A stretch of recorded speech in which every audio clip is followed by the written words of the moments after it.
Baik, bismillahirrahmanirrahim. Assalamualaikum warahmatullahi wabarakatuh. Puan dan Tuan, dimanapun berada, kembali lagi di segmen Tanya Profesor di channel yang radikal, ramah terdidik, dan juga berakal.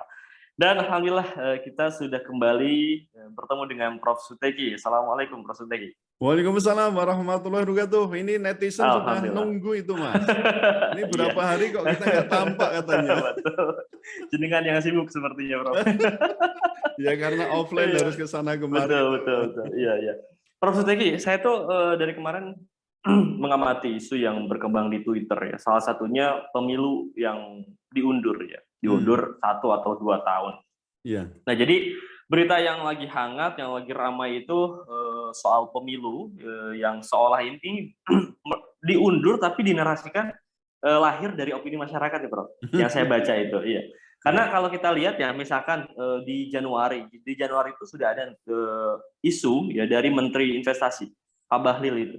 Dia mengawali di tahun lalu, alasannya kan karena pendapat dari para pengusaha. Ya. Kemudian ini juga kan agak lama tuh, Prof, dari Januari hilang, ini akhir Februari dibunyikan lagi oleh Muhaimin dan juga Zulkifli dari PAN ya. Dan ini kemudian membuka lagi wacana pemilu yang diundur. Nah, lalu ini yang menariknya itu disambut langsung oleh PBNU, Ketua PBNU. Nah, sementara kalau kita tahu, Prof, di September 2021 itu kan Jokowi sudah menegaskan bahwa beliau setia konstitusi dan tolak 3 periode. Nah, Prof. Suteki, wacana penundaan pemilu dalam pandangan jenengan itu seperti apa, Prof? Sebuah wacana itu saya kira biasa ya untuk meramaikan jagat perpolitikan, nah gitu ya. Tujuannya saya tidak tahu, tentu ada tujuan tertentu gitu. Itu wacana. Dalam politik hal yang sangat biasa. Bahkan sekalipun itu sangat bertentangan dengan konstitusi. Namun untuk wacana penundaan pemilu nasional, ya, saya katakan pemilu nasionalnya ya, saya kira sebuah wacana yang ngawur menurut saya, ya, ngawur. Kalau pilkada itu masih bisa lah kita tolerir karena misalnya itu ada penundaan kan presiden atau Kementerian Dalam Negeri atau Mendagri itu bisa menunjuk ya pengganti sementara atau kita sebut dengan PJS itu loh. Itu enggak ada masalah itu. Tapi untuk pemilu nasional, wah ini repot ini. Kalau ditunda terus nanti siapa yang nanti akan menunjuk misalnya presiden, lalu DPD, kemudian DPR misalnya, itu siapa yang bisa, artinya legitimasinya itu akan jadi masalah besar. Dan ini oleh ahli tata negara misalnya Prof. Yusril juga menanyakan, wah ini soal legitimasinya bisa ambiar semua ini ketika misalnya ada penundaan pemilu. Tapi memang waktu itu Pak Yusril kan memberikan beberapa solusi itu, ada persoalan amandemen dulu, ya kalau di amandemen ya apapun bisa dilakukan, tapi ini amandemen yang menyalahi ketentuan pembatasan pembatasan kekuasaan itu kan sebenarnya juga inkonstitusional gitu loh. Kemudian yang kedua ada permintaan lagi bisa melakukan dekret presiden. Itu kan situasinya tentu sekarang beda dengan tahun 59. Ada lagi dengan melakukan namanya konvensi ya. Pokoknya dijalankan saja ya dalam praktek penyelenggaraan negara nanti kan akan diakui. Tapi ini menurut saya tetap ini namanya ya inkonstitusional. Beda kalau misalnya kita bicara tentang konvensi, misal nih ya, kalau di Undang-Undang Dasar 45 itu kan segala putusan Majelis Permusyawaratan Rakyat itu ditentukan dengan cara suara terbanyak. Nah, sementara dalam praktek itu ada namanya musyawarah mufakat. Ini betul. Musyawarah mufakat pun itu kemudian diakui sebagai hal yang sah, legitimate ya untuk menyandingkan tadi suara terbanyak voting, lalu di sebelahnya ada musyawarah untuk mufakat, sama-sama sah. Oke, itu namanya konvensi namanya. Tapi kalau untuk ini sudah jelas itu bertentangan dengan konstitusi, bukan menyandingkan tapi bertentangan dengan konstitusi itu sendiri. Bertentangan ya, Prof ya. Iya, wah. Jadi kalau untuk pemilu nasional itu ya menurut saya tidak bisa ditunda atau diajukan dengan dalih apapun karena sudah ditetapkan oleh konstitusi kita, yaitu Undang-Undang Dasar 1945. Kalau hanya mengganti anggota DPR, ganti anggota DPD, ganti presiden dalam arti karena melakukan suatu tindak pidana atau perbuatan tertentu sebagaimana diatur dalam pasal 7B, 7B Undang-Undang Dasar 45 itu nggak ada masalah. Itu hanya digantikan presiden, anggota. Itu kan person gitu ya, artinya bukan kelembagaannya atau bukan pemilunya, karena pemilu itu kan sumber nanti untuk menentukan jabatan-jabatan gitu loh. Betul. Oke, baik. Prof. Suteki, ini ada juga berita dari Kompas TV nih. Ketua PBNU yang angkat bicara soal penundaan pemilu 2024.2, saya rasa masuk akal nih. Nah, menurut Prof. Suteki ini masuk akal apa enggak, Prof? Iya, waduh ini pertanyaannya cukup geli saya. Saya dari baca kemarin itu cukup geli. Nah pertanyaan saya ini ya kemudian ya akal yang mana, akal apa gitu loh. Kalau menurut akal sehat, menurut saya itu tidak masuk gitu loh. Karena apa? Akal sehat kita tentu akan menuntun bagaimana kita mencari argumentasi yang dapat dipertanggungjawabkan secara hukum. Ingat ya, ini negara hukum, bukan negara kekuasaan. Betul. Nah, kalau demikian maka apa? Penalaran atau namanya akal tadi harus dituntun namanya penalaran hukum. Untuk apa? Supaya legitimasinya itu dapat dipertanggungjawabkan. Kan gitu kan? Betul. Kecuali tadi negara kekuasaan ya sak karep-karepnya kan itu. Beda kalau misalnya ini akal bulus ya, itu beda lagi. Maaf ya, ini agak guyon dikit. Agak guyon dikit. Nah, kalau akal bulus ya lebih mementingkan bagaimana mempertahankan status quo kan itu kan, mempertahankan kekuasaan, ya kekuasaan politik itu dipertahankan. Kalau perlu ya akal bulus itu kan akan menuntun orang untuk apa? Untuk bertindak culas. Seperti yang dikritik oleh Machiavelli. Nah, itu ada bukunya di belakang. Machiavelli itu kan mengkritik seorang penguasa yang menghalalkan semua cara. Kalau istilahnya menghalalkan segala cara kan itu ya. Betul. Itu dikritik oleh Machiavelli. Loh jangan begitu karena ketika menghalalkan semua cara, ketika ada tujuan yang hendak dicapai, hukum, moral, agama minggir semua. Oh gitu Mas. Nah ini kan cara-cara yang menurut saya itu justru membuat marwah politik yang mestinya juga luhur kan itu kan lalu menjadi kotor dan bengis. Ya. Ini yang harus kita hindari, akal bulus. Baik. Akal bulus. Kalau kata netizen itu akal-akalan, Prof. Iya, kalau saya akal bulus itu namanya.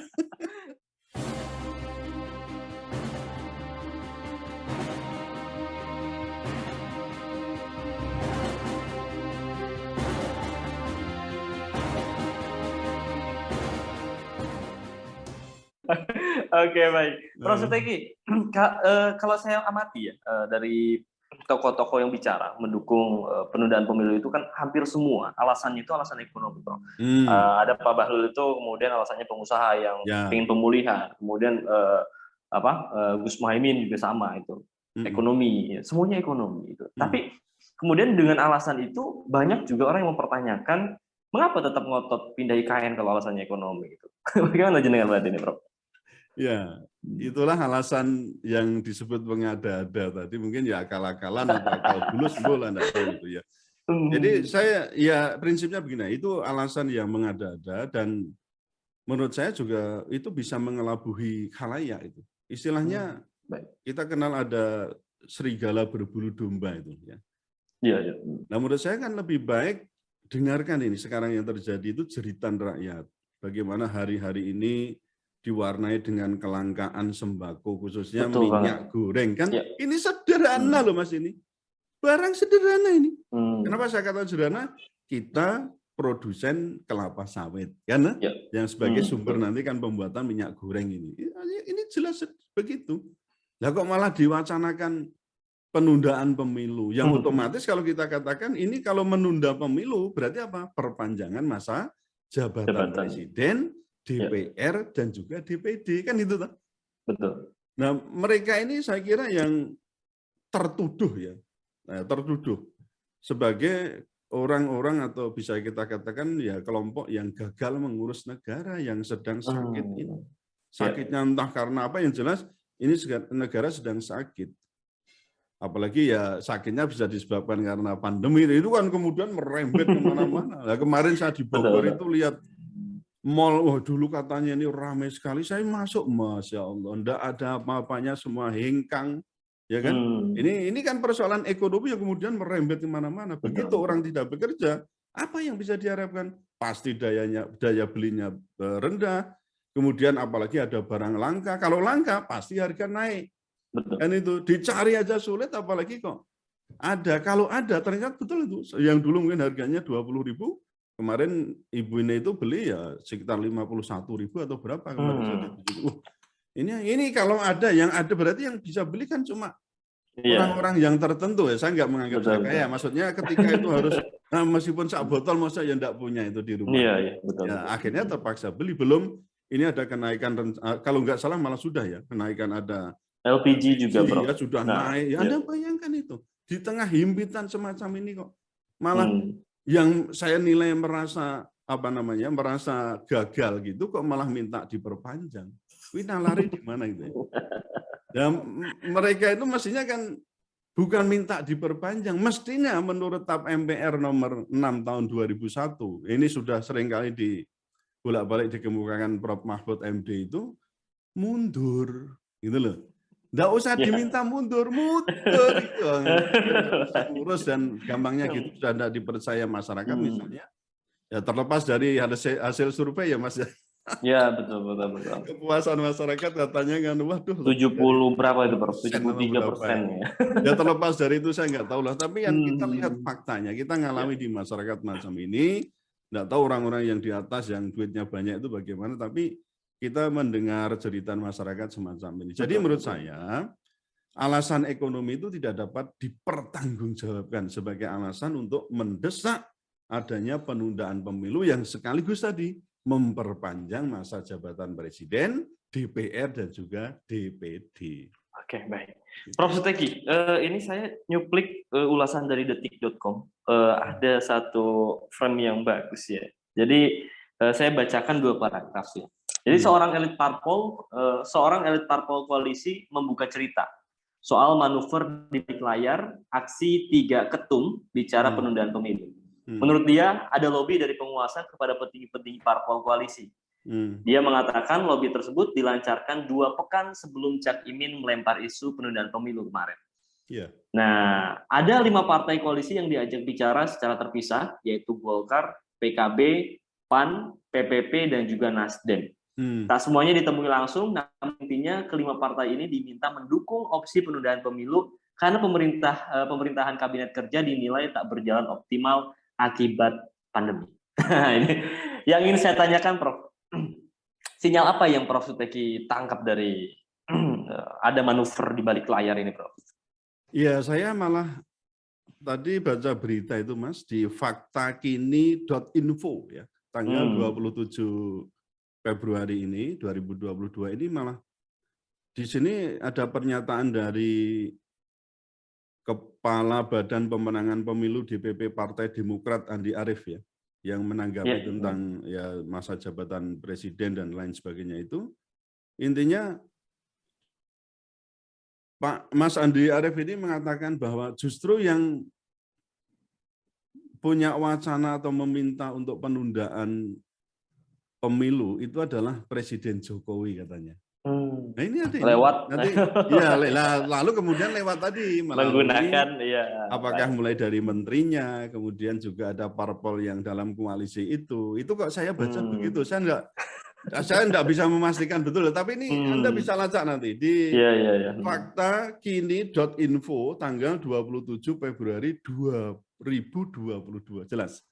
Sumbernya jelas ya, jadi enggak mengada-ada. Nah, soal nanti kebenarannya bagaimana tentu kan ya debatable lagi, namanya wacana. Kemudian apakah betul itu manuver betul-betul manuver dari Pak Jokowi atau tidak ya, saya tidak tahu persis ya. Kalau saya baca ini beritanya demikian. Nanti silahkan tanya itu Mas Andi Arief. Datanya dari mana itu ya? Baik. Ya terlepas dari itu Mas. Saya katakan ini persekongkolan ya. Persekongkolan mereka itu dapat disebut sebagai persekongkolan jahat. Yang bisa dikatakan itu makar terhadap konstitusi. Ini saya sudah kemarin membuat tulisan itu sudah saya viralkan juga ya. Itu makar terhadap konstitusi. Jika hal ini benar maka presiden dapat diduga telah melakukan pelanggaran terhadap konstitusi atau mungkin dalam bahasa besarnya gitu ya, yaitu melakukan pengkhianatan terhadap Ya. negara.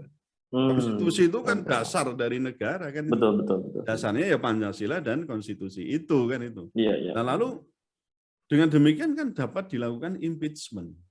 Nah, jadi pemakzulan itulah yang dulu jadi heboh juga itu soal Betul, betul, pemakzulan. betul. Nah, pertanyaannya sekarang begini, siapa yang akan melakukan impeachment jika para wakil rakyat sendiri itu telah tersandra dalam persekongkolan yang tadi saya sebutkan itu. Loh, ini kan logis. Saya nggak perlu ahli pemerintahan lah, tapi kan ini puternya di situ. Iya, iya, Ya, betul, betul. blunder, muter dan seterusnya itu ada di situ. Nah, saya kira memang kembali ke Undang-Undang Dasar 1945, maka kita kembalikan bahwa yang berdaulat itu siapa sih? Parpol atau mereka-mereka atau presiden? Ya, jawabannya kan yang berdaulat adalah rakyat. Betul nggak? Betul, betul. Itu kan di tangan rakyat. Iya. Maka ya menurut saya kalau sudah nggak bisa dipercaya semua dan cenderung ngawur, tadi pakai akal bulus, agama macam-macam itu, ya lebih baik apa? Tarik kembali, ambil kembali itu amanat yang telah diberikan kepada para wakil rakyat, termasuk presiden. Presiden kan wakil rakyat loh, itu betul. Apa daerah pemilihannya seluruh Indonesia loh Mas, kan pemilihan langsung itu. Betul. Itu dapilnya seluruh Indonesia ya, kalau anggota-anggota DPR itu kan dapilnya tertentu. Ini kalau presiden itu mewakili itu dapilnya seluruh Indonesia. Iya. Bahkan luar negeri masuk kok kan itu. Iya. Nah, jadi kembali ke persoalan itu ya rakyat sebaiknya mengambil alih atau mengambil kembali mandat yang telah diberikan kepada tadi saya sebut sebagai pelaku makar konstitusi. Ini harus tegas ini saya ini, ya, supaya negara ini on the track gitu loh. Ini konstitusi jalanin aja, nggak usah neko-neko mikir-mikir yang nggak konstitusional gitu loh. Nah, terus bagaimana ini kalau DPR, MPR tidak lagi punya kekuasaan untuk melakukan impeachment karena sudah terkooptasi tadi? Ya, jalan keluar apa? Pengadilan rakyat. Apakah itu mau namanya revolusi, apakah mau itu namanya yang disebut dengan people power, itu kemungkinan besar sangat terjadi dan ini pasti apa? Merugikan kita sendiri gitu loh. Menurut saya tetap jalankan sesuai dengan jadwal 14 Februari 2023 ya itu ya. 2024. 14 Februari itu tetap jalankan, enggak usah ditunda-tunda karena ini akan memicu konflik internal yang bisa berujung pertumpahan darah. Oke, baik. Tadi yang perlu di-highlight itu makar konstitusi ya, Bro. Ya, makar konstitusi itu. Baik, Prof. Suteki terima kasih sudah menjawab dengan luar biasa sampai pertanyaan keempat ya. Dan juga Puan dan Tuan terima kasih yang sudah menyimak sampai di pertanyaan keempat. Tetap stay tune terus di channel Prof. Suteki karena kita akan senantiasa mengulas isu-isu viral secara radikal, ramah, terdidik dan juga berakal. Baik, Prof. Suteki terima kasih, Puan dan Tuan juga terima kasih. Saya pamit undur diri. Assalamualaikum warahmatullahi wabarakatuh. Waalaikumsalam warahmatullahi wabarakatuh.